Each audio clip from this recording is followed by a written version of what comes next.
بسم اللہ الرحمن الرحیم الحمد للہ رب العالمین والصلاة والسلام علی رسولہ الکریم محمد وعلی آلہ واصحابہ اجمعین اما بعد اعوذ باللہ من الشیطان الرجیم بسم اللہ الرحمن الرحیم وللہ علی الناس حج البیت من استطاع الیہ سبیلا۔ محترم حاضرین کرام اور خواتین ملت اسلامیہ، کل کے درس میں حج و عمرے کی عملی تطبیق کی شکل میں آپ حضرات کے سامنے چند چیزوں کا تذکرہ کیا گیا تھا۔ ایک تو یہ کہ حج کن لوگوں پر واجب ہوتا ہے، استطاعت کا مفہوم کیا ہے۔ دوسری بات یہ کہ ہم میقات پر جب پہنچتے ہیں تو میقات سے لے کر کے پھر مکہ مکرمہ تک، اور مکہ مکرمہ میں مسجد حرام میں داخل ہونے کے بعد طواف، اور طواف کے بعد سعی، طواف اور سعی کے درمیان آب زمزم اگر روزے سے نہیں ہے تو اس کو پینے کی سنت، اور سعی کے بعد ہمیں بال کٹوانے جو ہیں، اس سے متعلق کچھ چیزوں کا تذکرہ آپ کے سامنے کیا گیا تھا۔ اسی طریقے سے یہ بھی ذکر آیا تھا کہ حج اور عمرے کے ارکان کیا ہیں اور واجبات کیا ہیں، جن چیزوں کو ہمیں ملحوظ رکھنا چاہیے۔ اگر رکن ہمارا چھوٹتا ہے تو حج اور عمرہ باطل ہو جائے گا، واجب چھوٹتا ہے تو ایسی صورت میں ہم کو دم دینا ہوگا۔ اتنی چیزوں کا تذکرہ تفصیل کے ساتھ کل تقریباً 1 گھنٹے کے درس میں آپ کے سامنے عملی شکل میں پیش کیا گیا تھا۔ طواف قدوم میں مردوں کے لیے شروع کے 3 چکروں میں کون سی کیفیت ہوگی ان کے احرام کی، وہ بھی بتائی گئی۔ چلنے کی کیا کیفیت ہوگی اس کا بھی تذکرہ کیا گیا۔ صفا اور مروہ کے درمیان جو ہری بتیاں ہیں اس کے درمیان مرد حضرات کیسے دوڑیں گے، اس کا پس منظر کیا ہے، ان چیزوں کا تذکرہ بھی آپ کے سامنے کیا گیا۔ وہ ویڈیو یوٹیوب پر پڑ چکا ہے، آپ لنک چاہیں تو لے لیں، اور اس کو بعد میں یہ کتابچہ سامنے رکھ کر کے جو اوراق آپ کو دیے ہیں اس کو سامنے رکھ کر کے آپ سمجھ سکتے ہیں۔ اب ہمارا حج تمتع کے لیے جو عمرہ تھا وہ مکمل ہو چکا۔ حج تمتع کرنے کا طریقہ یہ ہے کہ انسان پہلے عمرہ کر کے حلال ہو جاتا ہے، پھر 8 ذی الحجہ کو حج کے لیے اپنی رہائش سے جس ہوٹل میں ٹھہرا ہے وہیں سے احرام باندھتا ہے۔ یہ حج کی تیسری قسم ہے لیکن سب سے افضل ہے۔ حج قران، جیسا کہ آپ کو بتایا گیا کہ رسول اکرم صلی اللہ علیہ وسلم نے حج قران کیا تھا۔ حج قران کا طریقہ یہ ہے کہ جانور ساتھ لے کر کے مکہ جائیں، اور موجودہ وقت میں یہ ممکن نہیں ہے تو جانور کے سلسلے میں جو خرچ ہے وہ کم از کم ہمارے ساتھ پہلے سے خاص ہونا چاہیے۔ یہ حج قران ہے۔ اور حج افراد یہ ہے کہ انسان احرام کی حالت میں باقی رہے گا، حج مکمل کرنے کے بعد وہ احرام کھولے گا، اور اس میں قربانی نہیں ہے، اس میں قربانی نہیں ہے۔ جن لوگوں کے پاس قربانی کرنے کی طاقت نہ ہو وہ حج افراد کی نیت کرتے ہیں، لیکن افضل طریقہ حج تمتع کا ہے۔ اب 8 ذی الحجہ جس کو یوم الترویہ کہا جاتا ہے، 8 ذی الحجہ یعنی جس دن حج کی ابتدا ہو رہی ہے، اس 8 تاریخ کو یوم الترویہ کہتے ہیں شریعت کی اصطلاح میں۔ یوم الترویہ کو ہماری ذمہ داری کیا ہے اس کو سمجھ لیں، لیکن یہاں یہ بھی سمجھ لیں کہ آپ کا جو گروپ لیڈر ہے یا آپ کا جو مطوف ہے یا آپ جس گروپ کے تحت گئے ہیں، اس نے اگر یہ گائیڈ لائن جاری کر دی کہ آپ کو 7 ذی الحجہ ہی کو مینا کے لیے روانہ ہونا ہے، تو آپ کو 7 ہی ذی الحجہ کو وہ کام کر لینا ہے، احرام باندھنے کا، نیت کرنے کا، جو کام آپ کو 8 کو کرنا تھا۔ اور اس چیز کی شرعاً گنجائش موجود ہے۔ شرعی نقطہ نظر سے بھیڑ بھاڑ اور پریشانی سے بچنے کے لیے ان کاموں کو آگے پیچھے کیا جا سکتا ہے۔ تو کوئی 7 کو نکل جائے، کوئی 7 کی رات میں نکل جائے، کوئی 7 کا دن گزار کر کے، رات گزار کر کے 8 کو سویرے نکل جائے، اور کوئی صلاۃ ظہر سے پہلے نکلے۔ اصل سنت یہ ہے کہ یوم الترویہ کو صلاۃ ظہر تک، یعنی 8 ذی الحجہ کو صلاۃ ظہر تک ہم کو مینا پہنچ جانا چاہیے۔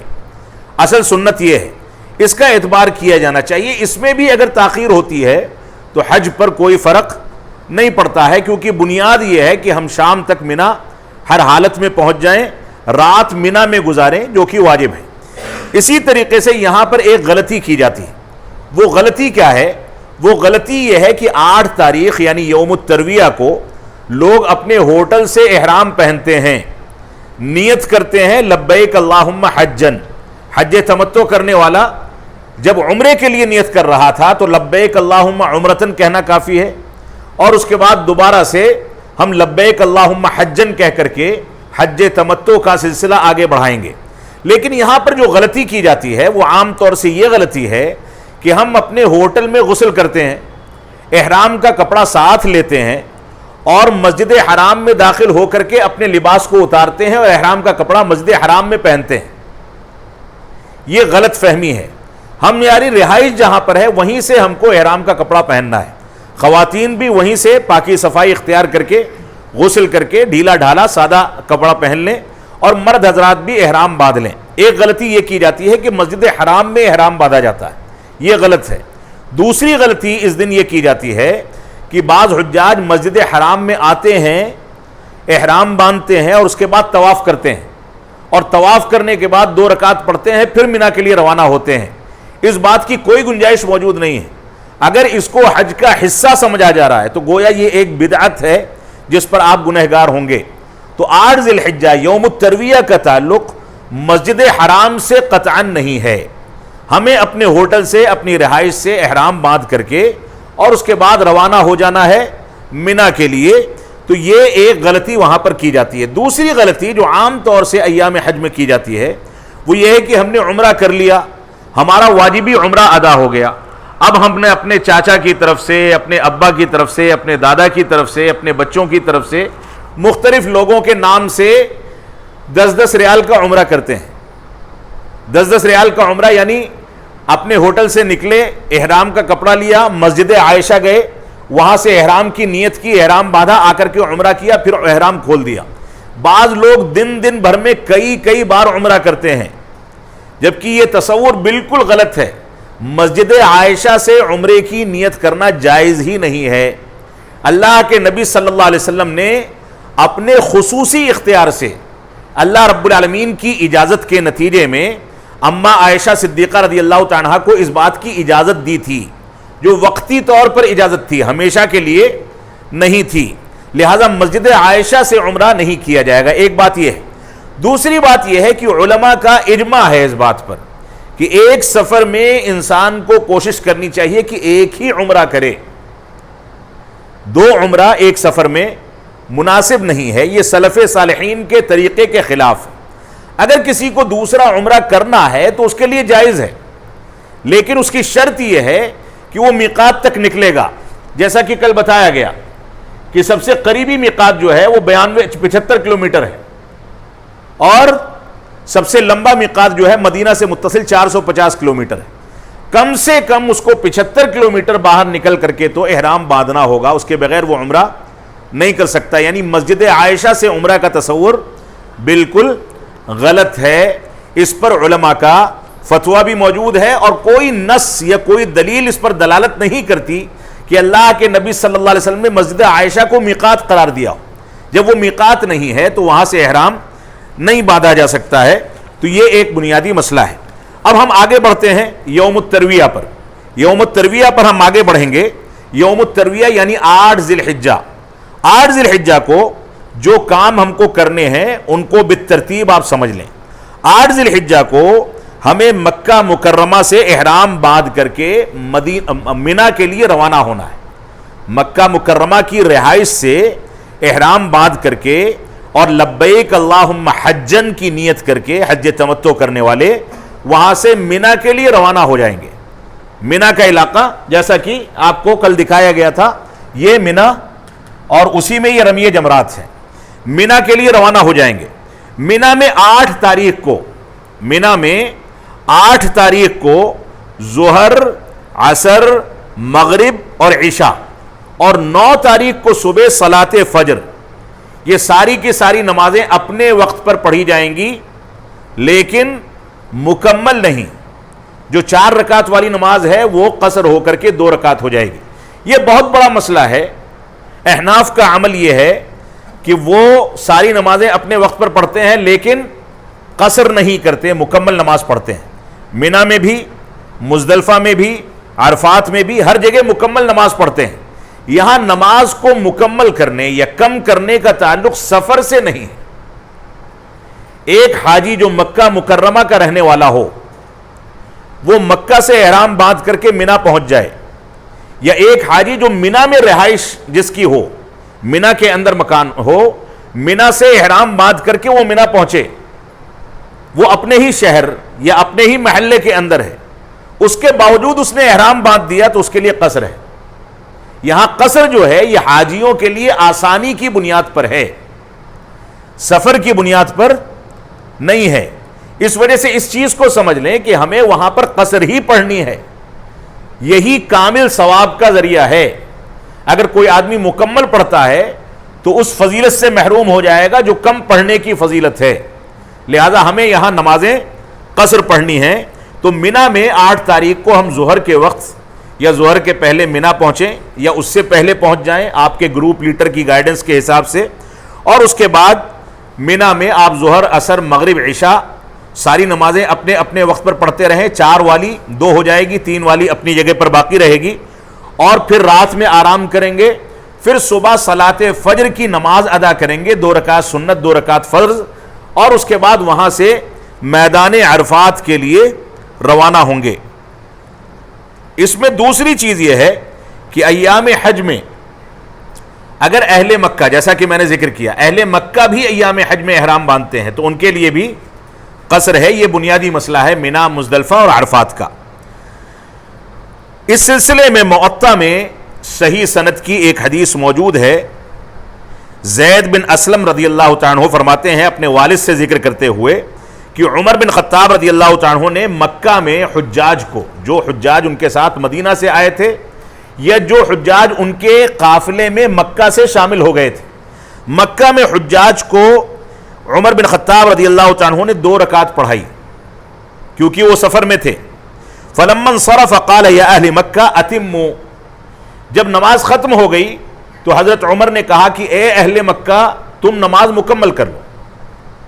یہ 8 تاریخ سے پہلے کا واقعہ ہے, یعنی مدینہ سے جو لوگ آئے انہوں نے ان کے ساتھ قصر پڑھی, اور اس کے بعد آپ نے اعلان کیا کہ اہل مکہ مکمل کر لیں, ہم 2 پڑھ کے سلام پھیریں گے, وہ لوگ مکمل کر لیں.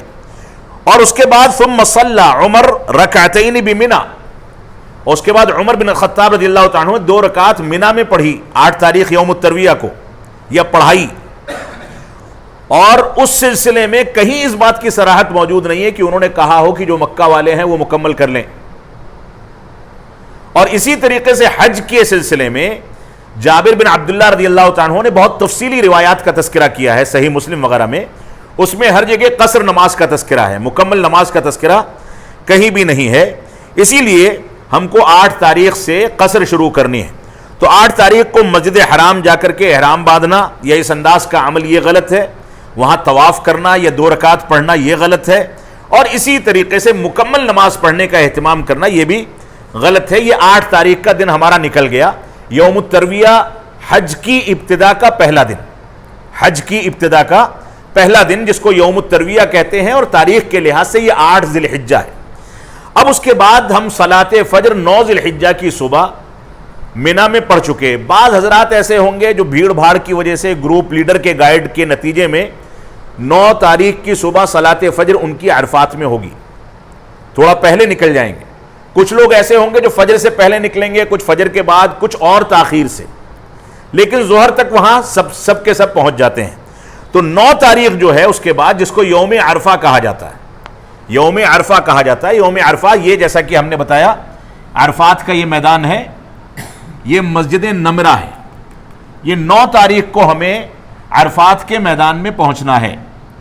یہ اصل حج ہے, اس کو حج اکبر کہا گیا ہے.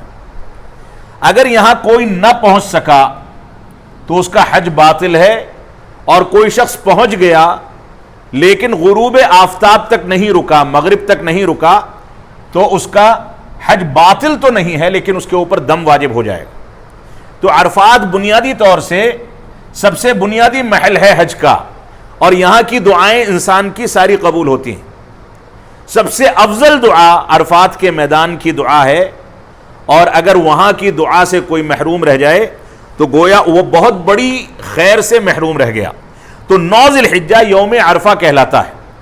حاجی جو مکہ مکرمہ میں ہوں گے، میدان عرفات میں پہنچیں گے، وہ عرفات کے میدان میں نمازیں قصر کر کے اور جمع کر کے پڑھیں گے. ظہر کے وقت میں، ظہر ہی کے وقت میں 2 رکعت ظہر اور 2 رکعت عصر پڑھ لی جائے گی. ایک اذان کہی جائے گی، پھر اقامت کہہ کر کے 2 رکعت صلاۃ ظہر، پھر دوبارہ اقامت کہہ کر کے 2 رکعت صلاۃ عصر ظہر ہی کے وقت میں پڑھ لی جائے گی.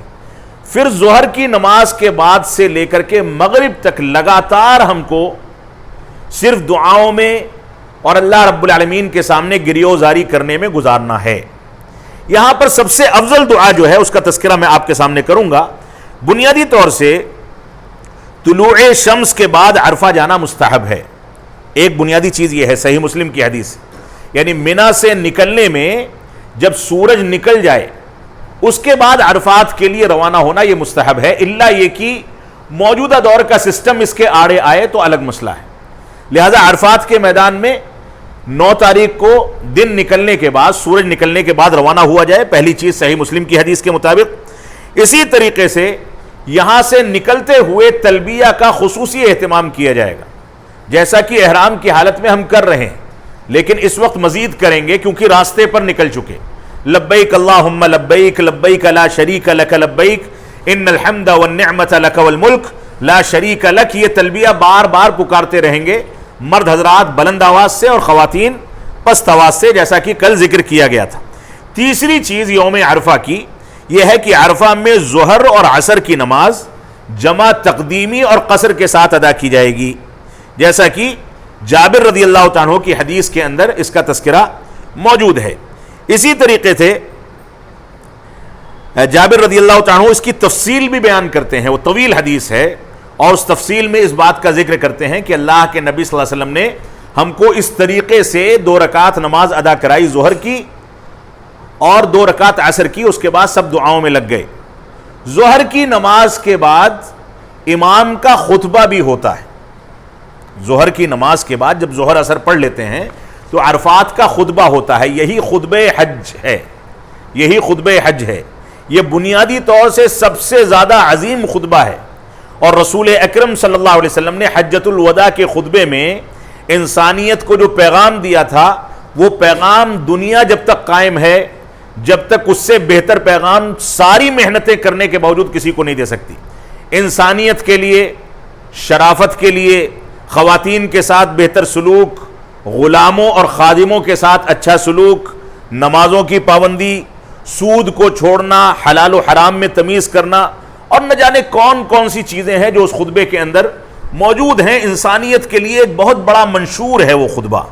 تو امام ظہر کی نماز اور عصر کی نماز سے فارغ ہو کر کے خطبہ دے گا. مختصر خطبہ ہوتا ہے. لوگ اپنے خیموں میں اپنے موبائل فون سے اس کو کنیکٹ کر کے، یا ریڈیو رکھیں اس سے کنیکٹ کر کے، یا ٹیلی ویژن ہو اس سے کنیکٹ کر کے پورا خطبہ سن سکتے ہیں، کیونکہ آواز صرف مسجد کے اندر ہوتی ہے، باہر نہیں ہوتی ہے. تو یہ خطبہ ہے یوم عرفہ کا. تو یہ مسلمانوں کا سب سے عظیم اجتماع ہے. عرفات کے میدان کا اجتماع ہم کو سب سے زیادہ جس بات کی یاد دلاتا ہے وہ ہے عرفات کے میدان میں سور پھونکے جانے کے بعد دوبارہ سے جمع ہونا. اما عائشہ صدیقہ رضی اللہ عنہا کہتی ہیں جب اللہ کے نبی صلی اللہ علیہ وسلم نے اس کا تذکرہ فرمایا کہ عرفات کے میدان میں سب کے سب جمع ہوں گے، سور پھونکا جائے گا تب، اور سب کا حساب کتاب وہاں سے لیا جائے گا. اور بعض روایات میں ہے کہ سب بالکل مادرزاد ننگے ہوں گے، کپڑے کا ایک ٹکڑا بھی کسی کے اوپر نہیں ہوگا. تو عائشہ صدیقہ رضی اللہ تعالیٰ نے فرمایا کہ کیا ایک دوسرے کو لوگ دیکھیں گے نہیں، بے پردگی نہیں ہوگی؟ تو اللہ کے نبی صلی اللہ علیہ وسلم نے فرمایا کہ نہیں، معاملہ اتنا شدید ہوگا کہ انسان نفسی نفسی کے عالم میں ہوگا. اسی وقت کے بارے میں اللہ رب العالمین نے فرمایا کہ باپ اپنے بیٹے سے بھاگے گا، بیٹا اپنے ماں سے بھاگے گا، دودھ پلانے والی ماں اپنے بچے کو بھول جائے گی، کسی کے پیٹ میں حمل ہوگا تو حمل ساقط ہو جائے گا. یہ خوف کا عالم ہوگا. لوگ اپنے عمل کے لحاظ سے پسینے میں ڈوبے ہوں گے، سورج بالکل قریب آ جائے گا. یہ ساری کی ساری کیفیت میدان عرفات کے اسی دن کے بارے میں ذکر کی گئی ہے. تو یہ میدان عرفات ہے، یہاں ہم کو قیامت کی منظر کشی یاد کرنی چاہیے. یہ ایک بنیادی پیغام ہے۔ تو عرفہ کی فضیلت کے بارے میں ایک دعا ہے، ایک حدیث ہے ترمذی کی، جس کو علامہ البانی رحمۃ اللہ علیہ نے صحیح قرار دیا۔ فرمایا خیر الدعاء دعاء یوم عرفہ، کہ سب سے بہتر اور سب سے خیر خواہی والی دعا، سب سے عظیم دعا یہ عرفات کے میدان کی دعا ہے۔ میدان عرفات میں ہم کو دعا کا اہتمام کرنا چاہیے اپنی زبان میں۔ لیکن ایک دعا ہے جس کا تذکرہ اکثر قرآن و حدیث کے اندر ملتا ہے، جس کے بارے میں رسول اکرم صلی اللہ علیہ وسلم نے فرمایا کہ سب سے اچھی دعا جو میں نے اور مجھ سے پہلے گزر جانے والے انبیاء نے عرفات کے میدان میں اختیار کی، جس دعا کو کثرت کے ساتھ مانگا، وہ تھی لا الہ الا اللہ وحدہ لا شریک لہ لہ الملک ولہ الحمد وہو علی کل شیء قدیر۔ یہ دعا عرفات کے میدان کے لیے سب سے عظیم دعا ہے، کیونکہ انسان اگر اللہ کو پہچان جائے گا اس دعا کے ذریعے تو پھر بقیہ چیزیں بذات خود حل ہو جائیں گی۔ لیکن تھوڑی تھوڑی دیر پر انسان اپنی زبان میں بھی دعا کرتا رہے۔ اور اسی طریقے سے صحیح مسلم کی ایک حدیث ہے جس میں اللہ کے نبی صلی اللہ علیہ وسلم نے ارشاد فرمایا کہ ما من یوم اکثر من ان یعتق اللہ فیہ عبدا من النار یوم عرفہ۔ فرمایا کہ پوری تاریخ میں سب سے زیادہ یا سارے ایام میں سب سے زیادہ جس دن اللہ رب العالمین اپنے بندوں کو جہنم کی آگ سے آزاد کرتا ہے وہ عرفات کا دن ہے۔ لہذا عرفات کے دن ہم کو جہنم سے پناہ بھی مانگنی چاہیے۔ یہ عرفات کے میدان کا مکمل خلاصہ ہے۔ یوم الترویہ سے ہم یوم عرفہ میں داخل ہوئے۔ اب یوم عرفہ کے بعد ہم کو عرفات سے لوٹنا ہے۔ کہاں لوٹنا ہے؟ مزدلفہ کی طرف۔ منا سے جاتے ہوئے ہم مزدلفہ کراس کرتے ہوئے بائی پاس نکل گئے، مزدلفہ راستے میں پڑا۔ اب عرفات سے ہم کو واپس آنے کے لیے 3 دن کی محنت کے بعد اللہ رب العالمین نے ایک رات آرام کے لیے عنایت فرمائی۔ یہ مزدلفہ کی شب ہے، مزدلفہ کی رات ہے، یہ صرف آرام کے لیے ہے، عبادت کے لیے نہیں ہے۔ تو عرفات کے میدان سے 9 تاریخ کو گزار کر کے جب سورج غروب ہو جائے تب ہم عرفات کے میدان سے مغرب کی نماز پڑھے بغیر نکلیں گے۔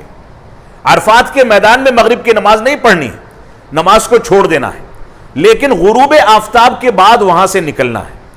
جب سورج ڈوب جائے تو وہاں سے نکلیں۔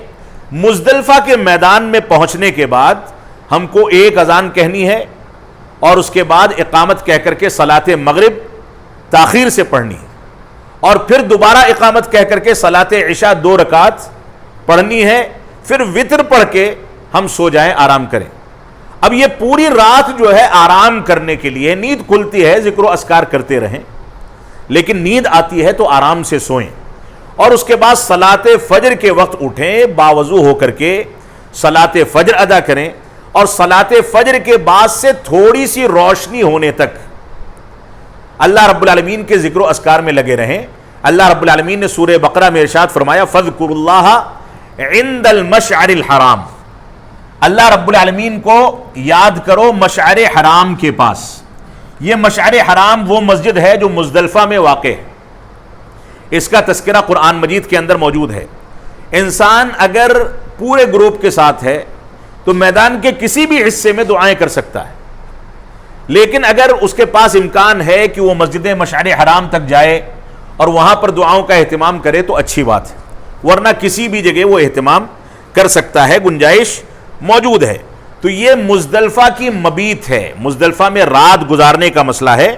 غروب شمس کے بعد عرفات کے میدان سے مزدلفہ کے لیے روانگی، اور اس کے بعد پھر مزدلفہ کے مختصر احکام و مسائل آپ کے سامنے ذکر کر دیے جائیں۔ مزدلفہ میں نزول کے بعد سب سے پہلا عمل یہ ہے کہ مغرب اور عشاء کی نماز 1 اذان 2 اقامت کے ساتھ پڑھی جائے۔ اسی طریقے سے مزدلفہ سے رمی جمرات کے لیے کنکری اکٹھا کرنے کا رواج پایا جاتا ہے۔ یہ غلطی ہے جو حجاج کرتے ہیں کہ مزدلفہ سے کنکریاں سمیٹ لیتے ہیں، ایسی کوئی ضرورت نہیں ہے، کیونکہ منا میں آپ کے خیمے کے باہر نالی بنی ہے، اور نالی میں حکومت پہلے سے کنکری بھر دیتی ہے۔ آپ اپنے خیمے سے نکلیں، کنکریاں اٹھائیں اور جا کر کے رمی جمرات کریں۔ تو یہاں پر مزدلفہ سے اس انداز کی کوئی کنکری چننا یا اس کو اٹھانا یہ قطعاً درست نہیں ہے. لوگ یہ سمجھتے ہیں کہ مزدلفہ سے ایسا کیا جانا چاہیے. اسی طریقے سے تیسری چیز مزدلفہ کی رات کے لیے طلوع فجر کے بعد فجر کی نماز کی ادائیگی اور پھر روشنی ہونے تک ذکر و اذکار. یہ عام لوگ جو پوری رات مزدلفہ میں رکے ہیں. اسی طریقے سے کچھ لوگ ایسے ہیں جن کو آسانی پیدا کر کے اسلام نے مزدلفہ سے جلدی نکلنے کی اجازت دے دی.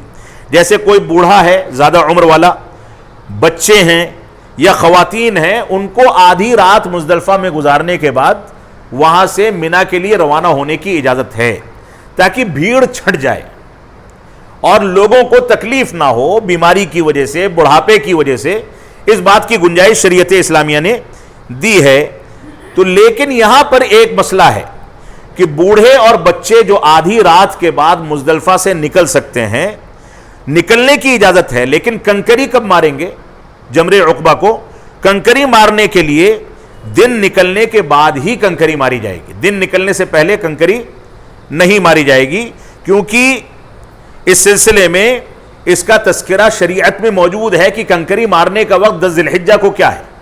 جیسا کہ کل بتایا گیا تھا کہ 10 ذی الحجہ کو زوال سے پہلے فجر کی نماز کے بعد اور ظہر کی نماز کے بعد بھی مار سکتے ہیں, لیکن 11, 12 اور 13 تاریخوں میں کنکری مارنے کے لیے ظہر کے پہلے کنکری مارنا جائز نہیں ہے. اگرچہ لاکھوں حجاج مار لیتے ہیں, یہ غلطی کرتے ہیں. اگر کسی نے وقت سے پہلے نماز پڑھ لی تو نماز ادا نہیں ہوتی. ویسے ہی وقت سے پہلے کنکری ماریں گے تو کنکری مارنے کا فریضہ ادا نہیں ہوگا. تو مزدلفہ سے متعلق یہ چند چیزیں ہیں. اور اس کے بعد ہم آتے ہیں یوم النحر کو. اب مزدلفہ کی رات ہم نے گزار لی. مزدلفہ کی رات گزارنے کے بعد جب فجر کی نماز ہم ادا کرتے ہیں تو فجر کے بعد سے دن نکلنے تک, روشنی ہونے تک ہم وہاں پر ذکر و اذکار کریں گے. پھر منا کے لیے روانہ ہوں گے. آپ تھکے ہارے ہیں, راستے میں تھک گئے, اپنے خیمے میں جائیں, تھوڑا سا آرام کریں. کپڑا بدلنا ہے آپ کو, کپڑا بدلنے سے مراد احرام کی چادر بدلنی ہے, آپ غسل کر کے دوسرا احرام پہن لیں, یا جو بھی آپ کو اپنے آرام و آسائش کے لیے انتظامات کرنے وہ کر لیں. کچھ کھانا پینا ہے کھا پی لیں, اور اس کے بعد وہاں سے جمرات کے لیے نکلیں گے. اب یہ یوم النحر شروع ہو گیا علی الاطلاق. سال بھر کے تمام ایام میں سب سے زیادہ فضیلت رکھنے والا دن یہ کون سا دن ہے؟ یوم النحر, جو 10 ذی الحجہ ہے. کیوں سب سے زیادہ فضیلت رکھنے والا دن؟ کیونکہ اس دن اللہ رب العالمین کی رضامندی کے لیے خون بہایا جاتا ہے, جانور ذبح کیا جاتا ہے. لیکن خون بہانا مقصد نہیں ہوتا. جیسا کہ اللہ رب العالمین نے فرمایا لن ینال اللہ لحومها ولا دماؤها ولکن ینالہ التقوی منکم, کہ تم جو جانور ذبح کرتے ہو نہ اس کا خون اللہ کو پہنچتا ہے نہ اس کا گوشت پہنچتا ہے, لیکن تمہارے دل میں کتنا تقوی ہے اللہ رب العالمین یہ دیکھتا ہے. تو یوم النحر اس ناحیے سے 10 ذی الحجہ کا دن سب سے افضل دن ہے. یوم النحر کو کرنے والے کام جو ہیں وہ بہت بنیادی مسئلہ ہے, اور یہاں پر بہت آسانی رکھی ہے شریعت اسلامیہ نے. یوم النحر کو ہم منا پہنچے, دوبارہ سے منا آ گئے. منا میں خیمے گئے یا نہیں گئے یہ ہماری مرضی ہے. ہم چاہیں تو مزدلفہ سے واپسی ہونے کے بعد رمی جمرات کے لیے سیدھے روانہ ہو جائیں, اور چاہیں تو خیمے میں رک کر کے اس کے بعد رمی جمرات کے لیے آئیں. اب ہمارا یوم النحر کو یعنی 10 ذی الحجہ کو جمرے عقبہ کو رمی کرنے کا معاملہ ہے. 7 کنکری ہم جمع کر لیں, 7 کنکری جس کا حجم چنے کے دانے کے قریب ہو. بعض لوگ غصہ اتارتے ہیں, پورے سال شیطان کی پیروی کریں گے, بیڑی سگریٹ پئیں گے, اسلام کا مذاق اڑائیں گے, نمازیں چھوڑیں گے, اور وہاں جا کر کے جمرات پر غصہ اتارتے اپنی چپلیں نکال کر کے مارتے ہیں. یہ ظلم ہے. جس کا جتنا جرم ہے اس کو اتنی سزا دی جانی چاہیے. شریعت نے ہم کو ایک ادب سکھا دیا, ایک طریقہ بتا دیا, ایک اسلوب بتا دیا کہ کنکری کتنی بڑی ہونی چاہیے, مارنے کے آداب کیا ہونے چاہیے. بعض لوگ باقاعدہ بولنگ کرنے کے انداز سے دور سے آئیں گے اور اس کے بعد کوئی چیز پھینکیں گے تاکہ اس کو زیادہ تکلیف ہو. تکلیف پہنچانا نہ پہنچانا یہ حصی چیز نہیں ہے, یہ اللہ رب العالمین کا کام ہے. وہاں شیطان کو ذلیل کرنا مقصد ہے کہ شیطان نے انہی جمرات کے مقامات پر ابراہیم علیہ السلام کو بہکایا تھا کہ بیٹے کی قربانی کیوں پیش کر رہے ہیں، لیکن وہ اس کے بہکاوے میں نہیں آئے. ایک بار بہکایا، دوسری بار بہکایا، تیسری بار بہکایا، اور اس کے بعد جا کر کے انہوں نے بیٹے کو قربان کرنے کے لیے اپنے آنکھ پر پٹی باندھ دی. اللہ رب العالمین نے 7ویں آسمان سے فرمایا قد صدقت الرؤیا انا کذالک نجزی المحسنین، تم نے خواب کو سچ کر دکھایا، ہم ایسے ہی احسان کرنے والوں کو بدلہ دیتے ہیں. اور جنت سے ایک میڈھا لایا گیا اور ان کی جگہ پر لٹا دیا گیا، اس کو ذبح کیا گیا. لیکن وہ قربانی کا جذبہ تو ان کے اندر موجود تھا. تو قربانی جو ہے یہ بنیادی طور پر اسی ایثار کو اپنے دل میں پیدا کرنے کا نام ہے کہ دین کے لیے ہمیں اپنی جان بھی گنوانی پڑے تو ہم تیار رہیں، اپنا مال بھی قربان کرنا پڑے تو ہم تیار رہیں. یہ اصل میں قربانی کا جذبہ ہے. تو رمی جمرہ عقبہ طلوع شمس کے بعد، دن نکلنے کے بعد بڑے جمرے کو کنکری ماری جائے گی. جمرہ عقبہ کون سا ہے اس بات کو سمجھ لیں. جمرہ عقبہ طلوع شمس کے بعد کنکری ماریں گے، مکہ کو بائیں جانب اور منا کو دائیں جانب کر کے رمی جمرہ عقبہ، اور ہر کنکری پر اللہ اکبر. یہ ادب ہے. یہ رمی جمرہ عقبہ جو ہے یہ سب سے اخیر میں ہے، سب سے اخیر میں ہے. یعنی جب ہم منا سے آئیں گے تو پہلے چھوٹا جمرہ پڑے گا، پھر درمیانی پڑے گا، پھر جمرہ عقبہ پڑے گا بڑا. یعنی منا یہ ہے، مکہ یہ ہے، یا یہاں کے لحاظ سے آپ یہ سمجھ لیں کہ مکہ یہ ہے، منا یہ ہے، جیسا کہ ہم نے یہاں چارٹ پر بھی لگایا ہے. تو ہم اگر اس طریقے سے کھڑے ہوتے ہیں، ہمارے دائیں جانب مکہ ہوگا اور بائیں جانب ہمارے منا ہوگا. منا اور مکہ کے درمیان میں یہ جمرات ہیں. جب ہم منا سے آئیں گے تو پہلے چھوٹا جمرہ، اس کے بعد درمیانی اور اس کے بعد بڑا جمرہ پڑے گا. اب حکومت نے اس کو بہت طویل بنا دیا ہے. ایک ساتھ 1 کروڑ لوگ کنکری مار سکتے ہیں. جو پروجیکٹ ہے ابھی تیار ہوا کہ نہیں ہوا مجھے نہیں خبر ہے، لیکن اس پروجیکٹ میں ایک ساتھ 1 کروڑ آدمی اس پہ رمی جمرات کر سکتے ہیں. اس کے 7 فلور ہیں. وہ سارے کے سارے فلور آپ کے خیموں سے یا آگے چل کے مستقبل میں، جیسا کہ علماء نے ابھی روک لگا دی ہے کہ منا میں خیمے ہی رکھے جائیں، بلڈنگ نہ بنائی جائے، تو پلان یہ ہے کہ ہر بلڈنگ کو رمی جمرات کے ہر فلور سے جوڑ دیا جائے اور آدمی وہیں اپنے فلور سے نکلے، رمی جمرات کرے اور اپنے فلور پر آ جائے. لیکن علماء کا کہنا ہے کہ حج کے اندر قدامت باقی رہنی چاہیے، لہذا بلڈنگیں نہ بنائی جائیں، خیمہ ہی رکھا جائے. تو بہرحال 1 کروڑ آدمی وہاں رمی جمرات ایک ساتھ کر سکتا ہے. یہ سب سے زیادہ بھیڑ کا دن ہے، سب سے زیادہ بھیڑ کا دن ہے. اس وجہ سے یہاں پر شریعت اسلامیہ نے ہمارے لیے آسانی پیدا کی ہے، جیسا کہ کل بھی ذکر آیا تھا غالباً سوال کے جواب میں، کہ 10 تاریخ کو ہم نے رمی جمرات کر لیا. ہم کریں گے کیسے کہ ہم منا کو دائیں جانب رکھیں اور مکہ کو بائیں جانب، جیسا کہ میں کھڑا ہوا تھا، منا دائیں جانب رہے، مکہ بائیں جانب. تو مکہ کو بائیں جانب رکھا جائے اور منا کو دائیں جانب، اور اس کے بعد جمرے کو اپنے سامنے کر لیں اور اس کے قریب پہنچ کر کے کنکری پھینک دیں. یہ اوول نما ہے، انڈے کی شکل دی گئی، اور اس کے چاروں جانب یہ ایک طرح سے حوض بنا ہے.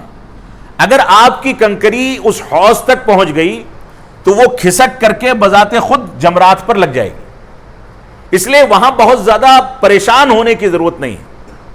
اور عام طور سے ہوتا یہ ہے کہ کنکری مارنے میں لوگ جب کنکری پھینکتے ہیں تو کسی دوسرے کو لگنے کا خطرہ ہوتا ہے، اس کو تکلیف ہوتی ہے. اس وجہ سے یہاں پر اس ادب کا خیال کریں کہ آپ آرام کے ساتھ وہاں پر آگے بڑھیں. جب نشانہ آپ کا اس قابل ہو جائے کہ اب کنکری پہنچ جائے گی تب پھینکیں. اور وہاں پر فوجی لگے ہیں، آپ کے لیے بہت آسانیاں ہیں، کوئی پریشان ہونے کی بات نہیں.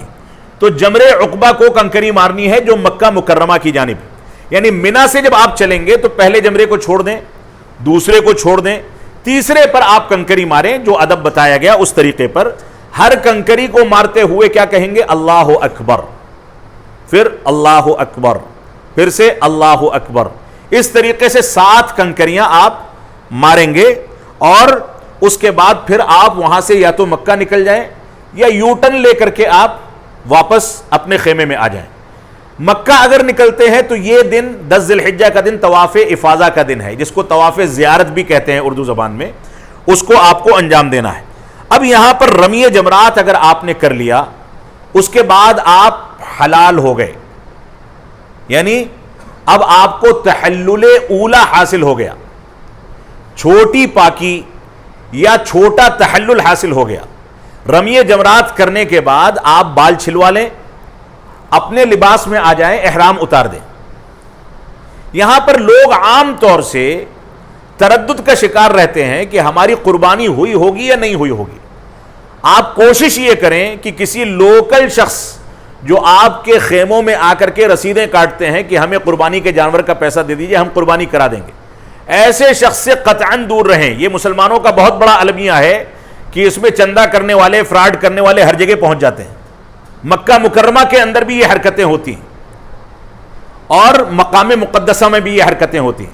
آپ جو وہاں کی حکومت کا بینک ہے یا قابل اعتماد ادارہ ہے، اس کو پیمنٹ کر دیں، اس کے کیبن تھوڑی تھوڑی دور پر بنے ہوتے ہیں۔ آپ اس کو جب آپ پیمنٹ کر دیں گے قربانی کے جانور کی، اس کے بعد آپ کی ذمہ داری ختم ہو گئی۔ رسول اکرم صلی اللہ علیہ وسلم سے اسی یوم النحر کو 10 ذی الحجہ کو صحابہ کرام نے پوچھا کہ ہم نے پہلے بال چھلوا لیے اس کے بعد قربانی کی، کسی نے کہا ہم نے پہلے قربانی کر لی اس کے بعد بال چھلوائے، کسی نے کہا کہ ہم جا کر کے بھیڑ دیکھا طواف افاضہ کر کے آئے اس کے بعد بال اتروائے۔ اللہ کے رسول صلی اللہ علیہ وسلم نے سب کے جواب میں کہا افعل ولا حرج، افعل ولا حرج، افعل ولا حرج، کرو کوئی حرج کی بات نہیں۔ یعنی 10 ذی الحجہ کو ہماری بھیڑ کو ڈیوائیڈ کرنے اور ہمارے لیے آسانی پیدا کرنے کے لیے شریعت نے ان اعمال کو آگے پیچھے کرنے کی گنجائش رکھی۔ آپ ان میں سے کوئی ایک فریضہ انجام دے دیتے ہیں تو بقیہ کے بارے میں آپ کو تردد کا شکار ہونے کی ضرورت نہیں ہے۔ آپ آئیں، بڑے جمرے کو کنکری ماریں، بال اتروائیں، طواف افاضہ کریں، قربانی ان کے اعتماد پر چھوڑ دی جائے۔ وہ نہیں بھی ہوئی ہے تو بھی آپ کا حج جاری رہے گا، اس سے کوئی فرق نہیں پڑتا ہے۔ تو جمرے عقبہ کو کنکری مارنا۔ اب یہاں پر تحلل اول کے لیے رمی جمرۃ العقبہ، حلق یا تقصیر، یہ دو چیزیں یہاں پر شرط ہیں، حلق یا تقصیر اور رمی جمرے عقبہ، یعنی بڑے جمرے کو کنکری مارنا اور اس کے بعد اپنے بال کٹوا لینا یا چھلوا دینا۔ یہ دو کام اگر آپ نے کر لیے ہیں تو آپ کو تحلل اول حاصل ہو جائے گا۔ یہ تحلل اول کیا چیز ہے؟ تحلل اول ہے کہ اب آپ جا کر کے اپنا کپڑا بدل سکتے ہیں، یعنی سلے ہوئے کپڑے پہن سکتے ہیں اور ناخن کاٹ سکتے ہیں، خوشبو لگا سکتے ہیں، عام معمول کی زندگی گزاریں گے۔ لیکن تحلل اول کے بعد بیوی کے ساتھ ہم بستری جائز نہیں ہے۔ ہم بستری کب جائز ہوگی؟ جب آپ جا کر کے تحلل ثانی حاصل کر لیں۔ تحلل ثانی کیا ہے؟ تحلل ثانی طواف افاضہ۔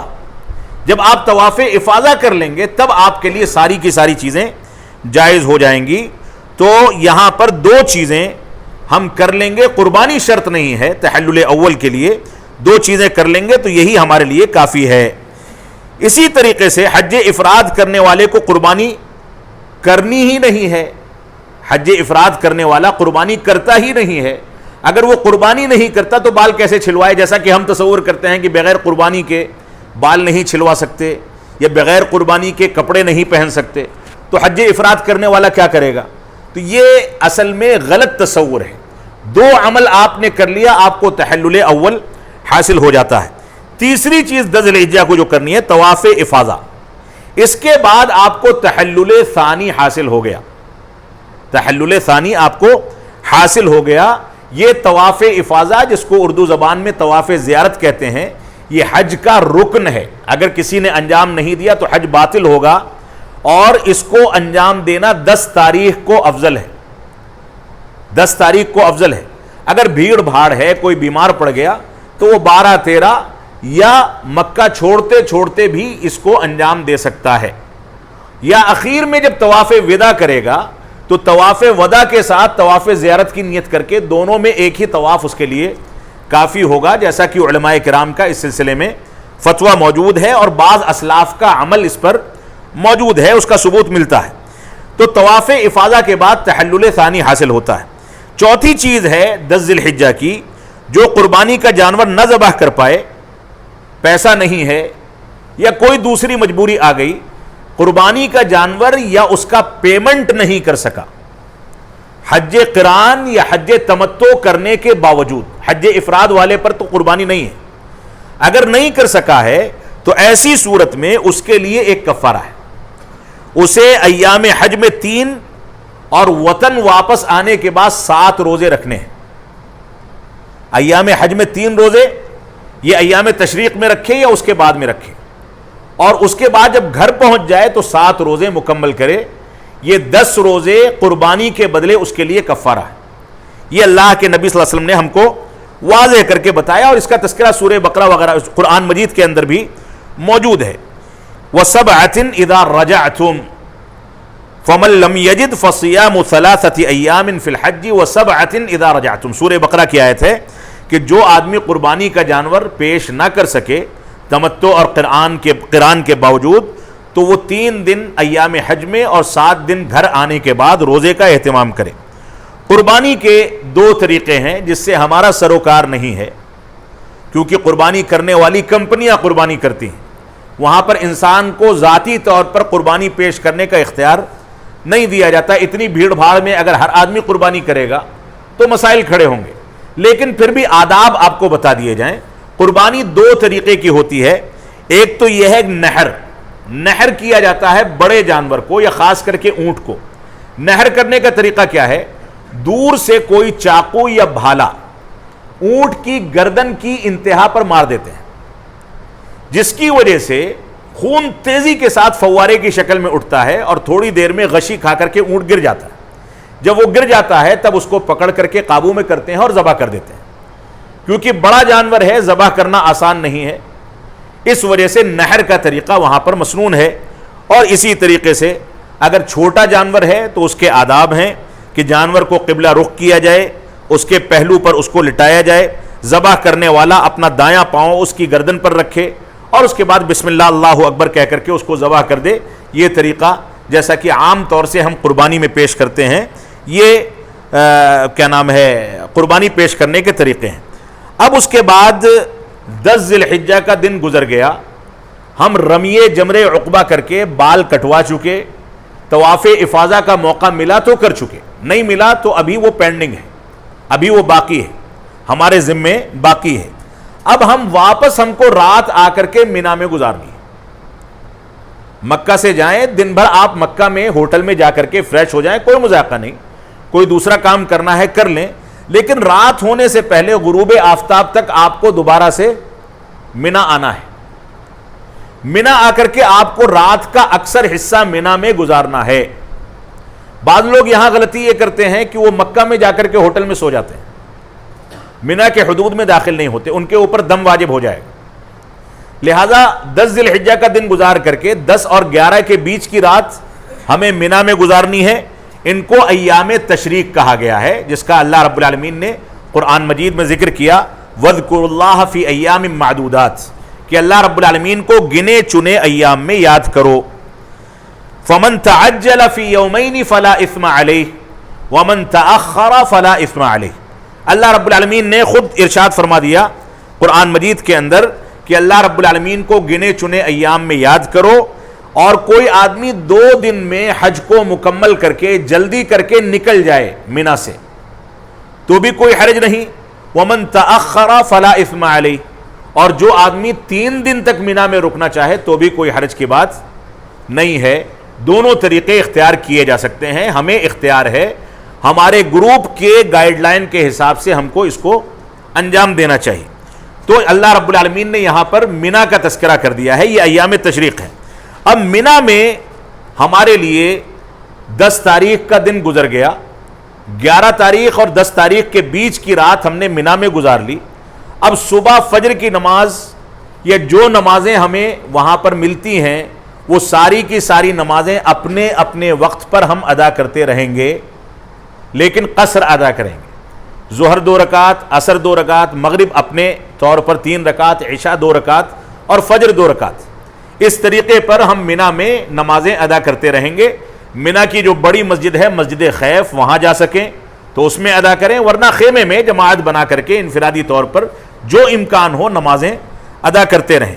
اب یہاں پر رمی جمرات 10 تاریخ کو ہم نے رمی جمر عقبہ کیا تھا، جو زوال سے پہلے بھی ممکن تھا، زوال کے بعد بھی ممکن تھا، لیکن 11 تاریخ 12 تاریخ ومن تأخر فلا اثم علیہ کے تحت کوئی 13 تک اگر رکتا ہے تو ان 3 دنوں میں رمی جمرات جو کریں گے وہ 10 تاریخ کے طریقے پر زوال سے پہلے نہیں ہوگا، بلکہ زوال کے بعد اس کا وقت شروع ہوگا۔ زوال کے بعد یعنی ظہر کی نماز پڑھنے کے بعد، ظہر کی نماز پڑھنے کے بعد ہم تینوں جمرات کو کنکری ماریں گے، یعنی اب ہمیں 21 کنکریاں جمع کرنی ہیں۔ جمر عقبہ سب سے اخیر میں ہے، وسط والا اور شروع میں سب سے چھوٹا۔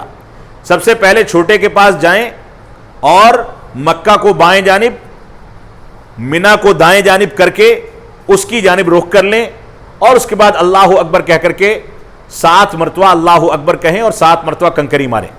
اس کے بعد تھوڑا سا آگے چلیں، چھوٹے جمرے کے بعد دائیں جانب کھڑے ہو جائیں، اگر زیادہ بھیڑ ہے تو کھڑے نہ ہو، چلتے چلتے دائیں جانب دعا کریں، یہ دعا کا مقام ہے۔ اس کے بعد درمیانی جمرے کو 7 کنکری ماریں اسی ادب کے ساتھ، اور اگر بھیڑ ہے اور آپ وہ رخ اختیار نہیں کر پا رہے کہ مکہ بائیں جانب ہو اور منا دائیں جانب ہو تو آپ دوسری جانب سے بھی مار سکتے ہیں، یہ مستحب ہے کہ یہ طریقہ اختیار کیا جائے، لیکن بھیڑ بھاڑ کی وجہ سے آپ اپنے آپ کو ہلاک کریں، مشکل میں ڈالیں تو یہ مناسب نہیں، لہذا اس استحباب کو آپ نظر انداز کر دیں، کیونکہ آپ بھیڑ بھاڑ کی وجہ سے اپنے آپ کو پریشان آپ کو نہیں کرنا چاہیے۔ تو اب 11 تاریخ کو ہم نے زوال کے بعد چھوٹے جمرے کو 7 کنکریاں ماری، اس سے آگے بڑھے اور بغل میں کھڑے ہو کر کے ممکن ہے نہیں تو چلتے چلتے دعا کریں، پھر درمیانی جمرے کو آپ 7 کنکری ماریں، پھر اس سے آگے بڑھیں، دائیں جانب یا کہیں پر رک کر کے یا چلتے چلتے دعا کریں، پھر تیسرا جو جمرے عقبہ تھا جس کو 10 تاریخ کو مار چکے اس کو آپ پھر سے 7 کنکریاں ماریں، اور تیسرے جمرے کو یعنی جمرے عقبہ کو کنکری مارنے کے بعد آپ کو دعا کے لیے نہیں رکنا ہے، سیدھے نکل جانا ہے، پہلے اور دوسرے کے بعد رکنا ہے، تیسرے کے بعد نہیں رکنا ہے۔ یہ اللہ کے نبی صلی اللہ علیہ وسلم نے ہم کو ادب بتایا ہے۔ تو اللہ کے نبی صلی اللہ علیہ وسلم ایام تشریق میں زوال کے بعد کنکری مارتے تھے۔ آپ کا ارشاد ہے خذوا عنی مناسککم، صحیح مسلم کی حدیث ہے کہ مجھ سے احکام و حج و عمرہ سیکھ لو، لہذا آپ نے زوال کے بعد مارا تو ہم کو بھی زوال کے بعد ہی مارنا ہے۔ یہاں پر ایک بہت بڑی آسانی پیدا کی ہے اسلام نے، کیونکہ رمی جمرات جو ہے عام طور سے حادثات کا مقام ہے۔ کیوں حادثات کا مقام ہے؟ کیونکہ وہاں پر بھیڑ ہو جاتی ہے اور لوگ سمجھ نہیں پاتے کہ ہمیں کدھر سے داخل ہونا ہے کدھر سے نکلنا ہے، بھگدڑ ہو جاتی ہے، کبھی کوئی مریض ہے وہ پہنچ گیا اور بھیڑ چاروں طرف سے ہوئی، وہ بے ہوش ہو کر کے گر پڑا، دمے کا مریض ہے، کوئی دوسری پریشانی ہے، وہ گر پڑا، ایک آدمی گرے گا تو افراتفری ہو جاتی ہے، لوگ شور کرتے ہیں، اور اس کے بعد پتہ یہ چلتا ہے کہ دھکا لگتا ہے اور لوگ گرتے جاتے ہیں اور دوسرے لوگ ان کے اوپر سے چڑھ کر کے بھاگتے چلے جاتے ہیں اپنی جان بچانے کے لیے، اور وہاں موتیں ہو جاتی ہیں بھیڑ ہونے کی وجہ سے۔ اور یہ ڈائریکشن ایسا ہے کہ اس میں چاروں جانب سے آدمی ہیں، اس وجہ سے یہاں پر لوگ مس گائیڈ ہو جاتے ہیں، اور کبھی کبھار شرارت کرنے والے یہیں پر شرارت بھی کرتے ہیں، اس بات کو بھی سمجھ لیں۔ جتنی شرارتیں ماضی میں ایران کی جانب سے مکہ مکرمہ میں بد امنی پھیلانے کے لیے کی گئی ہیں، وہ عام طور سے منا اور جمرات کے درمیان ہی کی گئی۔ ایک ساتھ بھیڑ نکلی، لوگوں کو روک دیا، لوگ رکے اور بھگدڑ مچ گئی، اور اس کے بعد ہزاروں لوگ موت کے حوالے۔ رمی جمرات میں بہت بڑی آسانی اسلام نے دی ہے، وہ کیا ہے؟ رمی جمرات کے لیے نیابت، یعنی آپ اپنے خیمے میں آرام کریں، عبادت کریں، ذکر و اذکار کریں، اپنی جگہ پر کسی دوسرے آدمی کو مکلف بنا دیں کہ میری نیت سے تم کنکری مار دینا۔ آپ کو ذرا سی بھی تکلیف ہے، کوئی بیماری ہے یا خواتین ہیں کہ بھیڑ میں نہیں جا سکتی، کوئی بوڑھا شخص ہے، تو وہ نیابت میں کسی دوسرے کو مکلف بنا دے کہ آپ میری جانب سے رمی جمرات کر لیں۔ تو یہ رمی جمرات کے لیے ایک آسانی ہے کہ رمی جمرات میں نیابت ممکن ہے۔ اب ہم 11 تاریخ کو تینوں جمرات کو زوال کے بعد رمی جمرات کریں گے، اس کے بعد دن میں ہم چاہیں تو طواف جا کر کے واپس رات میں یعنی غروب آفتاب تک ہم دوبارہ سے منا پہنچ جائیں اور منا میں رات گزاریں، اگلے دن ذکر و اذکار میں لگے رہیں، ظہر کے بعد 12 تاریخ کو 12 ذی الحجہ کو پھر سے تینوں جمرات کو ویسے ہی کنکری مارنی ہے جیسے آپ نے 11 تاریخ کو ماری ہے. پھر آپ کو 11 تاریخ کو کنکری مار کر کے شام تک پھر سے منا پہنچنا ہے، اور اس کے بعد 12 تاریخ کو صبح آپ دوبارہ سے کنکری ماریں. یہاں پر 11 اور 10 کو آپ کنکری مار کر کے اگر غروب آفتاب سے پہلے منا کو چھوڑ دیں، سورج ڈوبنے سے پہلے منا کو چھوڑ دیں، تو آپ کا حج یہاں پر مکمل ہو گیا سوائے ایک آدھ چیزوں کے. اسی کے بارے میں اللہ رب العالمین نے سورۃ البقرہ میں فرمایا فَمَن تَعَجَّلَ فِي يَوْمَيْنِ، جس نے 10 اور 11 کے ذریعے سے جلدی کر لی اس کے لیے کافی ہے کہ وہ انہی 2 دنوں میں اپنے حج کو مکمل کر کے نکل جائے. تو یہاں پر رمی جمرات میں نیابت بھی جائز ہے، اور مکہ اگر ہم غروب آفتاب سے پہلے 2 دن کے بعد نکل گئے تو کوئی حرج کی بات نہیں ہے. اب ہمارے اوپر 2 چیزیں مزید رہ گئیں. ایک چیز ہے طواف افاضہ اور ایک چیز ہے طواف وداع. طواف افاضہ اور طواف وداع. اگر افاضہ یعنی طواف زیارت آپ 10 تاریخ یا 11 تاریخ میں کر چکے ہیں، 12 میں کر چکے ہیں، تو آپ کو اس سے چھٹی مل گئی، آپ نے ایک رکن ادا کر دیا. لیکن مکہ مکرمہ کو جب آپ چھوڑ کر کے وہاں سے مدینہ کے لیے روانہ ہوں گے یا اپنے ملک کے لیے روانہ ہوں گے، تو روانہ ہونے کے وقت آخری کام آپ کو مکہ مکرمہ میں طواف وداع کا کرنا ہے. الوداعی طواف 7 چکر لگانے ہیں اور اس کے بعد نکل جانا ہے. طواف وداع سے پہلے اگر آپ نے طواف زیارت کر لیا ہے تو طواف زیارت کے ساتھ سعی بھی کی جاتی ہے. صفا اور مروہ کے درمیان 7 چکر لگائے جاتے ہیں اسی طریقے پر جو طریقہ آپ کو کل بتایا گیا. اور اگر آپ نے طواف زیارت نہیں کیا ہے اور آپ طواف وداع کے ساتھ طواف زیارت کو جمع کر رہے ہیں تو ایسی صورت میں آپ پہلے سعی کر لیں، پھر طواف وداع اور طواف زیارت کریں اور اس کے بعد مکہ سے نکل جائیں. یا اگر سعی کرنے میں آپ نے تاخیر کر دی یعنی طواف وداع کے بعد آپ سعی کر کے فوراً نکل گئے تو بھی گنجائش موجود ہے. تو یہ رمی جمرات کا منا میں اور اس کے بعد منا سے باہر نکل کر کے مکہ میں طواف وداع کا مسئلہ ہے. اب یہاں پر ایک بہت بنیادی مسئلہ ہے جو خواتین کے ساتھ خاص ہے. وہ مسئلہ ہے اگر کوئی خاتون ایسی ہیں جن کو طواف وداع کرنے سے پہلے یا طواف زیارت کرنے سے پہلے ماہواری کی وجہ سے ناپاکی شروع ہو جاتی، جو شخص ناپاک ہو گیا یا جو خاتون ناپاک ہو گئیں وہ طواف نہیں کر سکتی شریعت کے حکم کے مطابق. اسی وجہ سے اللہ کے رسول صلی اللہ علیہ وسلم نے اپنی بعض بیویوں کو یہ کہا تھا کہ تم نے ہم کو مکہ میں نکلنے سے زیادہ روک دیا، کیونکہ ان کو حیض آ گیا تھا اور ان کی وجہ سے پورے قافلے کو رکنا پڑا کہ جب یہ پاک ہو جائیں گی تب طواف زیارت کریں گی اور اس کے بعد نکل جائیں گی. اب یہاں پر 2 چیزیں ہیں. ایک تو مسئلہ آج کے دور کے سسٹم کا ہے کہ اگر کسی خاتون کو حیض کا خون آ جائے، وہ ناپاک ہو جائے اور اس کا ویزا ختم ہو رہا ہے یا اس کی فلائٹ ہے یا اس کے گروپ کی روانگی ہے مدینہ کے لیے یا اس کے ملک کے لیے، تو ایسی صورت میں وہ مجبور ہے. اس مجبوری کی وجہ سے علماء کہتے ہیں لا یکلف اللہ نفسا الا وسعها. یہاں پر ہم اپنی طاقت سے زیادہ اپنے آپ کو مکلف نہیں کر سکتے، اس لہٰذا ان خواتین کے لیے گنجائش موجود ہے. امام ابو حنیفہ رحمۃ اللہ علیہ کہتے ہیں کہ یہ خاتون غسل کر کے وضو کرے اور جا کر کے طواف کر لے. طواف کے بعد کی 2 رکعت نہیں پڑھے گی کیونکہ ناپاک ہے. لیکن ان کا کہنا یہ ہے کہ ایسا کرنے والی عورت کو ایک گائے کی قربانی پیش کرنی ہوگی، دم دینا ہوگا. یہ امام ابو حنیفہ رحمۃ اللہ علیہ کا اپنا مسلک ہے. امام احمد بن حنبل کہتے ہیں کہ وہ طواف وداع کرے گی اور ایک بکرا ذبح کرے گی. لیکن صحیح بات کیا ہے، شیخ الاسلام علامہ ابن تیمیہ رحمۃ اللہ علیہ نے اس پر بحث کی ہے. وہ یہ کہتے ہیں کہ لوگوں نے جو یہ کہا ہے کہ گائے بکری یہ سب ذبح کرنا ہے، اس کی کوئی ضرورت نہیں ہے، کیونکہ عورت کو یہ ماہواری اس کی مرضی سے نہیں آ رہی، یہ اللہ رب العالمین نے اس کو دے رکھی، اور اللہ رب العالمین کسی کو اس کی طاقت سے زیادہ مکلف نہیں کرتا۔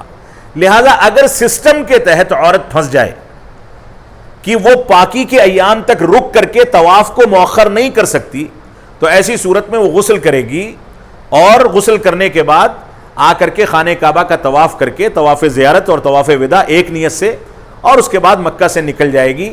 اس کو کچھ بھی پیش کرنے کی ضرورت نہیں، یعنی کوئی دم دینے کی ضرورت نہیں ہے۔ شیخ الاسلام علامہ ابن تیمیہ کہتے ہیں کہ اس کے اوپر کچھ بھی دم نہیں ہے، کیونکہ اللہ رب العالمین نے اس کی طاقت سے زیادہ اس کو مکلف نہیں بنایا ہے۔ یہ حج کا مختصر طریقہ ہے۔ اب اس کے بعد مدینہ منورہ کی زیارت، یہاں پر بہت مختصر خلاصے میں 2 منٹ کے اندر میں ان چیزوں کا تذکرہ کر دوں کہ مدینہ منورہ حج کے ارکان میں سے کوئی رکن نہیں ہے، یعنی کوئی شخص صرف مکہ مکرمہ پہنچ کر کے حج کر کے واپس ہو گیا تو اس کا حج مکمل ہو گیا، مدینہ سے حج کا کوئی تعلق نہیں۔ لیکن انسان دور کی مسافت طے کر کے سعودی عرب جاتا ہے، اب دوبارہ جانے کا موقع ملے نہ ملے تو ایسی صورت میں وہ مسجد نبوی کی زیارت کرنا چاہتا ہے۔ لہذا مسجد نبوی کے لیے یا مدینہ منورہ کے لیے نکلنے سے پہلے چند چیزوں کا خیال کرنا ضروری ہے۔ پہلی بات تو یہ کہ ہم اس نیت سے مدینہ نہیں جائیں گے کہ ہم اللہ کے رسول صلی اللہ علیہ وسلم کی قبر مبارک کی زیارت کرنے جا رہے ہیں، کیونکہ قبر کی زیارت کے لیے سفر کرنا حرام ہے اسلام کے اندر۔ قبر کی زیارت کے لیے سفر کرنا حرام ہے اسلام میں۔ اللہ کے رسول صلی اللہ علیہ وسلم فرماتے ہیں کہ لا تشد الرحال الا الى ثلاثۃ مساجد، کہ رخت سفر باندھنا، ثواب کی نیت سے سفر کرنا، باقاعدہ سفر کا اہتمام کرنا صرف دنیا کے 3 مقامات کے لیے جائز ہے۔ ایک مسجد حرام مکہ مکرمہ، ایک مسجد نبوی مدینہ منورہ، اور ایک مسجد اقصی فلسطین۔ یہ 3 مقامات ہیں جہاں کا سفر ہم باقاعدہ ثواب کی نیت سے کر سکتے ہیں۔ ہندوستان میں یا ہندوستان کے باہر کوئی بہت اچھی مسجد ہو، ہم ثواب کی نیت سے اس مسجد کا سفر کریں، یہ جائز نہیں ہے۔ یہ الگ مسئلہ ہے کہ آپ وہاں سے گزر رہے ہیں تو مسجد کی زیارت کر لیں اور مسجد کو بیٹھ کر کے دیکھ لیں، وہاں تحیۃ المسجد پڑھ لیں، لیکن اس کے لیے اہتمام کر کے جانا یہ درست نہیں ہے۔ تو یہاں پر مدینہ کے لیے نکلنے سے پہلے ہم اپنی نیت کو درست کریں کہ رسول اکرم صلی اللہ علیہ وسلم کی قبر مبارک کے لیے ہم نہیں جا رہے بلکہ مسجد نبوی کی زیارت کے لیے جا رہے ہیں۔ اور جیسا کہ کل بتایا گیا تھا کہ مسجد حرام مکہ مکرمہ میں ایک نماز کا ثواب 1,00,000 نمازوں کے برابر، مسجد نبوی میں ایک نماز کا ثواب 1,000 نمازوں کے برابر۔ لہٰذا مسجد نبوی کی اس فضیلت کو اختیار کرنے کے لیے ہم وہاں کا سفر کریں، وہاں پہنچیں۔ مسجد نبوی پہنچنے کے بعد ہماری ذمہ داری یہ ہے کہ ہم تحیۃ المسجد پڑھیں، اللہ کے رسول صلی اللہ علیہ وسلم کی قبر مبارک کی زیارت ضمناً کریں، اس کی نیت سے سفر نہ کریں۔ لیکن مدینہ پہنچ گئے تو اب زیارت کریں۔ صحابہ اکرام کا طریقہ کیا ہوتا تھا؟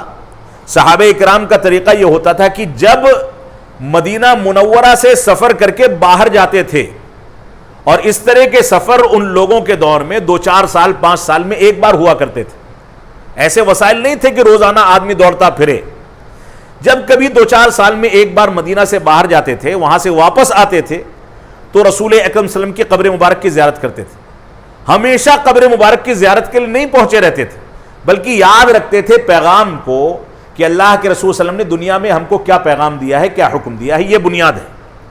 تو مسجد نبوی آپ اس کی نیت سے وہاں جائیں، مسجد نبوی سے بھرپور فائدہ اٹھائیں۔ مسجد نبوی میں چند خصوصیات ہیں۔ ایک خصوصیت ہے مسجد نبوی سے متصل رسول اکرم صلی اللہ علیہ وسلم کی قبر مبارک، اگرچہ مسجد سے متصل کوئی قبر نہیں ہو سکتی شریعت کے ناحیے سے، اور اس کا جواب اس سے پہلے ایک لائیو پروگرام میں دیا گیا تھا اور وہ یوٹیوب پر موجود ہے کہ قبر مبارک مسجد نبوی سے متصل کیوں ہے، کون سی مجبوری کی وجہ سے اس کو متصل رکھا گیا۔ کسی کو سننا ہوگا تو وہ جواب سن لے، میں اس تفصیل میں نہیں جانا چاہتا۔ یہاں پر مسجد نبوی کی زیارت میں ایک تو یہ ہے کہ ہم کو اللہ کے نبی صلی اللہ علیہ وسلم کی قبر مبارک کی زیارت کا موقع ملتا ہے۔ ہم کیسے زیارت کریں گے؟ زیارت کریں گے کہ قبر مبارک کے سامنے جائیں اور وہاں پر پڑھیں الصلاۃ والسلام علیکہ یا رسول اللہ، الصلاۃ والسلام علیکہ یا رسول اللہ. یہی صیغہ صحابہ کرام سے ثابت. اس کے بعد تھوڑا سا 2 قدم آگے بڑھیں گے تو وہاں پر لکھا ہے کہ یہ قبر حضرت ابو بکر صدیق رضی اللہ عنہ کی. تو وہاں کھڑے ہو کر کے الصلاۃ والسلام علیک یا امیر المؤمنین ابو بکر الصدیق. اور اس کے بعد 2 قدم اور آگے بڑھیں گے تو وہاں پر قبر ہے حضرت عمر بن خطاب رضی اللہ عنہ کی. تو وہاں پر پڑھیں الصلاۃ والسلام علیک یا امیر المؤمنین عمر بن الخطاب. یہ سلام کا طریقہ ہے, یہی ادب ہے. وہاں کھڑے ہو کر کے جالی کو چھونا یا غلط انداز کی بدعات کو اختیار کرنا, اس کی گنجائش موجود نہیں ہے. بس دور سے آپ سلام پڑھیں, نہ آپ کو جھک کر کے کھڑا ہونا ہے, نہ ہاتھ باندھ کر کے کھڑا ہونا ہے. جیسے عام طریقے سے انسان کھڑا ہوتا ہے, عام طریقے سے کھڑے ہو کر کے وہ قبر مبارک کے پاس سلام پڑھے اور اس کے بعد وہاں سے نکل جائے. ایک چیز مسجد نبوی کی ہے. دوسری مسجد نبوی کی ایک خصوصیت یہ ہے ثواب کے علاوہ کہ مسجد نبوی کا ایک حصہ جنت کی کیاریوں میں سے ایک کیاری ہے. روضۃ من ریاض الجنہ ما بین بیتی و منبری روضۃ من ریاض الجنہ. اللہ کے نبی صلی اللہ علیہ وسلم کا فرمان ہے کہ میرے حجرے اور میرے منبر کے درمیان کا جو حصہ ہے یہ جنت کے ٹکڑوں میں سے ایک ٹکڑا ہے, یا جنت کی کیاریوں میں سے ایک کیاری. لہذا اس کو دیکھنے کے لیے آدمی جائے تو اس میں کوئی حرج کی بات نہیں ہے. اس کا فرق ایسے کر سکتے ہیں کہ اس جگہ پر سفید رنگ کا کارپٹ بچھا ہے, بقیہ مسجد نبوی میں لال رنگ کا کارپٹ, وہ جگہ کی تشخیص کرنے کے لیے. لہذا روضۃ من ریاض الجنہ یہ مسجد نبوی کی ایک خوبی ہے. اور علماء کرام کہتے ہیں کہ یہ حصہ پورا ہی, ایسا بھی ممکن ہے کہ پورا یہ حصہ اٹھا کر کے جنت میں رکھا جائے, ایسا بھی ممکن ہے. بعض علماء نے ایسا بھی کہا ہے. تو ایک خوبی یہ ہے. اسی طرح سے مدینہ منورہ جب ہم جاتے ہیں تو وہاں بقیع غرقد کا قبرستان ہے, مسجد نبوی کے صحن سے بالکل ملا ہوا بقیع کا قبرستان, جس کو ہم لوگ کہہ دیتے ہیں جنت البقیع, جبکہ جنت البقیع کہنا جائز نہیں ہے. کہ جنت البقیع کہنے سے مراد یہ ہے کہ یہ قبرستان جو ہے جنتیوں کا قبرستان. بہت سے لوگ ایسے ہو سکتے ہیں اس میں جو گنہگار ہوں, اول وہلہ میں جنت میں داخل نہ ہوں. اس وجہ سے جنت البقیع اس طرح کا نام ثابت نہیں ہے. بقیع غرقد, غرقد کہا جاتا ہے خاردار جھاڑیوں کو جو اس میں اگ گئی تھیں, اسی بنیاد پر بقیع غرقد کہا جاتا ہے. یہاں پر اس بات کو سمجھ لیں کہ صحابہ کرام کے دور میں بقیع کا قبرستان مسجد نبوی کی جو لینتھ ہے, جو اس کی زمین ہے, اس سے نیچے کی جانب تھا. صحابہ کرام اس میں اتر کر کے قبرستان میں اترتے تھے, اور اب یہ مسجد نبوی سے 10 فٹ کی اونچائی پر ہے. ایسا کیوں ہے؟ کیونکہ ہر سال وہاں پر بارش ہوتی ہے, مٹی بیٹھتی ہے اور ٹرک سے مٹی ڈال دی جاتی ہے. گرمی اتنی شدید ہوتی ہے کہ 2-3 ہفتے کے اندر لاش سڑ کر کے ختم ہو جاتی ہے, اور 2-3 ہفتے کے بعد اسی قبر کی جگہ پر کھود کر کے دوسری لاش دفن کی جاتی ہے. تو صحابہ کرام کی قبریں اس قبرستان کے اندر یقیناً موجود ہیں, لیکن کہاں ہیں ہم کو کوئی خبر نہیں. 10 فٹ نیچے تو کم سے کم ہے, اس کے اوپر پاٹ کر کے اتنا اونچا کر دیا گیا. لہذا وہاں جا کر کے ہمیں جو سنت اختیار کرنی ہے وہ یہ ہے, السلام علیکم اہل الدیار من المؤمنین والمسلمین وَإِنَّا إِن شَاءَ اللَّهُ بِكُمْ لَلَاحِقُونَ نَسْأَلُ اللَّهَ لَنَا وَلَكُمُ الْعَافِيَةَ. یہ قبرستان کی دعا ہے, صحیح مسلم کے اندر موجود ہے. یہ دعا قبرستان میں جانے کے بعد پڑھیں اور اپنی آخرت کو یاد کریں. اس کے علاوہ بقیع کے قبرستان کا کوئی پیغام نہیں ہے. اس کے علاوہ مسجد وہاں مدینہ منورہ میں جو چیزیں اہم ہیں وہ احد کی پہاڑی پر صحابہ کرام کا شہدائے احد کا قبرستان ہے. ایک بڑی قبر ہے جس میں 70 صحابہ کرام ہیں, اور ایک چھوٹی قبر ہے جس میں 2-3 صحابہ کرام کی تدفین ہوئی. وہاں پر جائیں تو وہاں پر بھی یہی دعا پڑھیں. اس کے علاوہ کوئی چیز ثابت نہیں ہے. وہاں پہنچ کر کے غزوہ احد کی تاریخ کو یاد کرنا کہ صرف ایک سنت کو یا رسول اکرم صلی اللہ علیہ وسلم کے ایک حکم کو اجتہادی غلطی کی بنیاد پر نظر انداز کیا گیا تو مسلمان جیتی ہوئی جنگ کو ہار گیا. اس وجہ سے اگر مسلمانوں کو کامیابی چاہیے تو اس کو رسول اکرم صلی اللہ علیہ وسلم کی پیروی ہی کرنی پڑے گی. اس کے علاوہ کامیابی کا کوئی طریقہ ہو ہی نہیں سکتا. ایک چیز یہ ہے.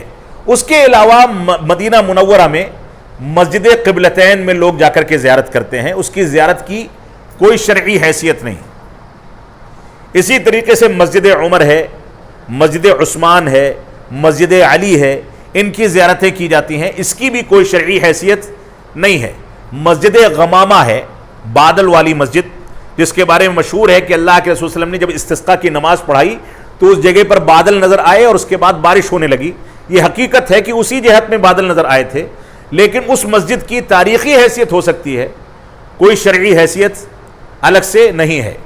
اس کے علاوہ وہاں پر ایک بہت بنیادی چیز ہے، وہ ہے مسجد قباء۔ مسجد قباء، اور مسجد قباء سے ملی ہوئی ایک مسجد ہے مسجد جمعہ، جس کی کوئی تاریخی حیثیت یا کوئی شرعی حیثیت نہیں ہے، لیکن مسجد قباء کی شرعی حیثیت لَمَسْجِدٌ أُسِّسَ عَلَى التَّقْوَى مِنْ أَوَّلِ يَوْمٍ أَحَقُّ أَن تَقُومَ فِيهِ رِجَالٌ يُحِبُّونَ أَن يَتَطَهَّرُوا وَاللَّهُ يُحِبُّ الْمُطَّهِّرِينَ۔ اللہ رب العالمین نے قرآن مجید میں واضح کر دیا کہ یہ ایک ایسی مسجد ہے جس کو تقوی کی بنیاد پر قائم کیا گیا، اور اس میں نماز پڑھنے والے طہارت اختیار کرتے ہیں، ان کی طہارت کی گواہی رب کائنات نے دی۔ کیوں ہے ایسا؟ کیونکہ وہ طہارت حاصل کرنے میں احتیاط سے کام لیتے تھے، زیادہ سے زیادہ اپنے دل کو سکون پہنچانے کے لیے طہارت کو اچھے طریقے سے حاصل کرتے تھے۔ تو یہ مسجد قباء جو ہے، اس کے بارے میں ابو داؤد کی ایک صحیح حدیث ہے کہ جو اپنے گھر میں طہارت حاصل کرے، وضو کرے اور مسجد قباء میں جا کر کے 2 رکعت پڑھے، یا جو نماز اس کو مل جائے، اگر واجب نماز ادا کی جا رہی ہے وہی مل جائے، اس کو پڑھ لے تو اس کو ایک عمرے کا ثواب ملتا ہے۔ اور رسول اکرم صلی اللہ علیہ وسلم کا معمول تھا کہ ہفتے میں ایک دن آپ مسجد قباء ضرور جایا کرتے تھے۔ مسجد نبوی کے آس پاس، مسجد نبوی سے متصل اپنے حجرے مبارکہ میں وضو کرتے، اور اس کے بعد مسجد قباء جاتے، جو وہاں سے تقریباً 1 سے 1.5 کلومیٹر ہے، وہاں جا کر کے 2 رکعت پڑھتے، پھر واپس چلے آتے۔ تو مسجد قباء کی اس فضیلت کو اپنانے کے لیے ہمیں مسجد قباء سے بھرپور فائدہ اٹھانا چاہیے۔ یہ مدینہ منورہ کی زیارت کا خلاصہ ہے۔ اللہ رب العالمین ہمارے سفر حج کو مبارک بنائے، ہماری اس عبادت کو قبول فرمائے، اور قرآن و سنت کی روشنی میں ہم کو عبادت کو انجام دینے کی توفیق عطا فرمائے۔ وصلی اللہ علی نبینا محمد وعلی آلہ وصحبہ وسلم، والسلام علیکم ورحمۃ اللہ وبرکاتہ۔